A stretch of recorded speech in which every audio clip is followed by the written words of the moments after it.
The world awoke to a headline no one thought possible. Breaking, Beijing and Taipei announce historic 50-year truce. For a moment, time seemed to freeze. Newsrooms from London to Tokyo hesitated, unsure if it was a hoax. The Taiwan Strait, long a global flashpoint, had suddenly gone quiet.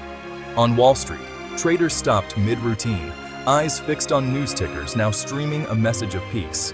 Diplomats scrambled for answers, trying to process a geopolitical earthquake.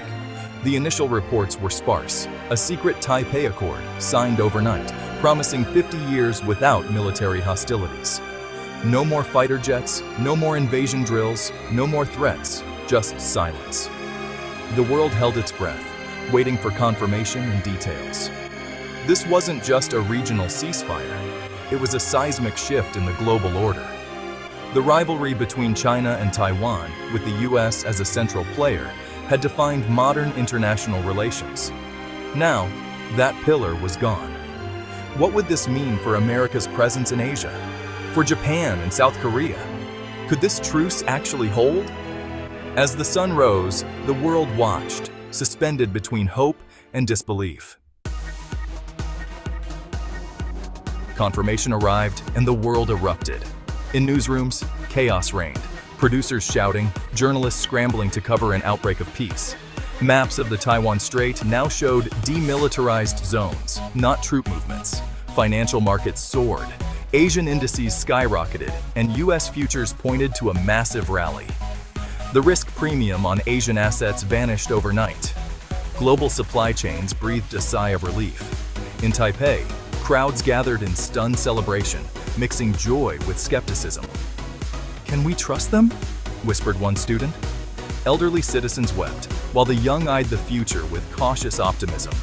In Beijing, state media hailed a diplomatic victory, but beneath the surface, the pivot was profound, a deferral of a long-held dream. On social media, official narratives trended, but private conversations were surely more complex.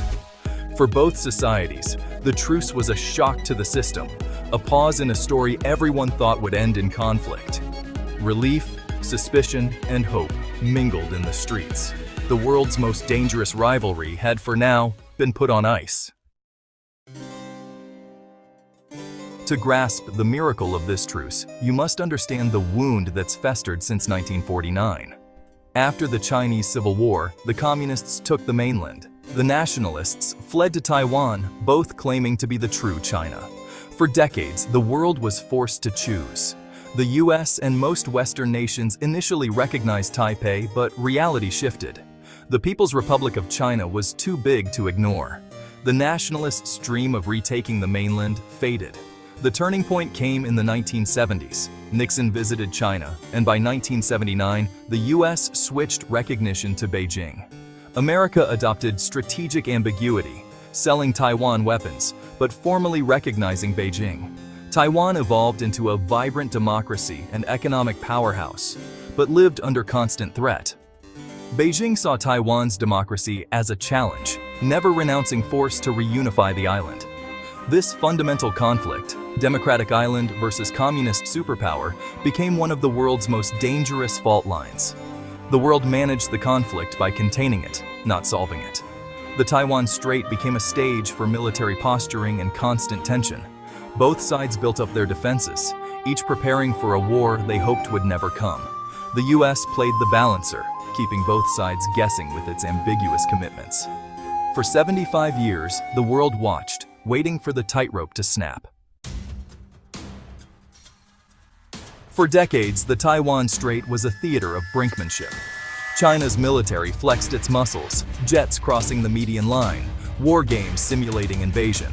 Taiwan responded with advanced weaponry and relentless training, aiming to make any invasion too costly. The US supplied arms and conducted freedom of navigation patrols, maintaining a delicate balance. Washington's strategic ambiguity deterred both sides, hinting at intervention, but never promising it. China's military power grew, narrowing the gap with the US nationalist sentiment surged in China. While Taiwan's identity grew more distinct, the balance became increasingly unstable, with each side wary of a single miscalculation. The world watched, knowing one wrong move could spark a catastrophic war. The truce arrived just as the tightrope was about to snap. The Taipei Accord is breathtaking in scope. Its core, a 50-year stand-down, enforced by a 100-kilometer demilitarized zone in the Taiwan Strait. Both sides withdraw military assets. All attack simulations are banned, monitored by third-party satellites. Direct flights, ferries, and shipping routes open immediately, boosting trade and tourism. Beijing ends economic coercion. Taipei lowers barriers for mainland investment outside high-tech sectors. A shared heritage fund promotes cultural exchange and academic collaboration. A joint commission will address historical grievances, aiming for a shared narrative. The sovereignty question is frozen. Neither side concedes. Both sell the deal at home. Beijing claims a peaceful path to integration. Taipei celebrates de facto independence. It's a masterpiece of constructive ambiguity, buying 50 years of peace. Why did China choose peace at its peak? Economic headwinds, demographic crisis, property collapse, slowing growth made war too risky. The Ukraine war showed how costly aggression could be and how quickly the West could unite with sanctions. An invasion would devastate China's economy and global standing. The US was arming Taiwan and strengthening alliances, making a quick victory unlikely. Peace offered a strategic pivot. China could boost its image, economy, and divide Western allies. The 50-year timeline gives Beijing hope that, over time, influence, not force, will win Taiwan. It's a calculated gamble trading short-term force for long-term opportunity. The Taipei Accord sent shockwaves through Washington. Relief was immediate. The most dangerous flashpoint had cooled. The Pentagon could shift focus, but uncertainty loomed. America's Indo-Pacific posture was built around containing China. For Taiwan, relief mingled with anxiety. Was this true peace, or a Trojan horse for future unification? Debate raged. Is this a permanent solution, or just a pause? Japan, Taiwan's neighbor, welcomed peace, but worried the US might reduce its regional commitment. Tokyo feared being left alone in a region still dominated by China. Europe cheered the de-escalation, eager to focus on trade and diplomacy, not military standoffs. The truce removed a major source of global risk, opening new opportunities. For many, the accord was a diplomatic victory and a model for conflict resolution. Yet everywhere, questions remained. Would the peace last, and at what cost? The world's alliances and strategies were suddenly in flux. The truce was possible because of Taiwan's true power, semiconductors. TSMC, the world's top chipmaker, is the silicon shield, making Taiwan too vital to attack. China assembles electronics, but depends on Taiwan for advanced chips. War would cripple its tech sector. The US and the world are equally dependent. Any conflict would trigger a global recession. This mutual vulnerability forced both sides to the table. The Taipei Accord guarantees uninterrupted chip supply, protecting the global tech chain. Taiwan traded some political ambiguity for 50 years of security, leveraging its technological supremacy. In the end, the tiny chip proved mightier than the sword. As the ink dries, three futures emerge. First, genuine reconciliation.